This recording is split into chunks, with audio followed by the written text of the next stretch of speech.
Baraka zitakufanya umsahau, lakini hayo yalikuvunja moyo na kufanya mkumbuke Mungu siku zote. Mateso ni sehemu ya safari yenu na Mungu. Kuna namna hayo upitiayo yamekufanya umjue Mungu, yamekufikisha kanisani, yamekufikisha kwenye maombi ya kilokole, umefika kwa nabii. Bila hayo matatizo usingefika. Nataka kumwambia mtu mmoja ambaye ana maumivu moyoni mwake, anasikia uchungu moyoni. Biblia inaonya shina la uchungu lisizuke ndani yenu, lakini jua lisichwe ukiwa bado na uchungu. Huo uchungu unaopitia, jifunze kwa uchungu huo. Uchungu unakufanya uweze kuhusiana na watu wengine vizuri.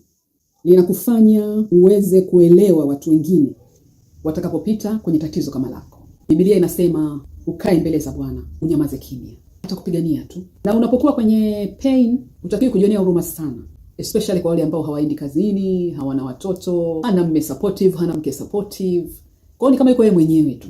Na Mungu anapenda sana kutumia watu waliopitia maumivu, walioumizwa. Anapenda sana kuwatumia hao. Wacha Mungu wake mara nyingi sana anawatumia maumivu. Kwa sababu yeye tokea mbinguni ataangalia makovu yako na sio wakati ukiwa imara. Ulivukaje kwenye yale makovu? Mungu anaangalia scars.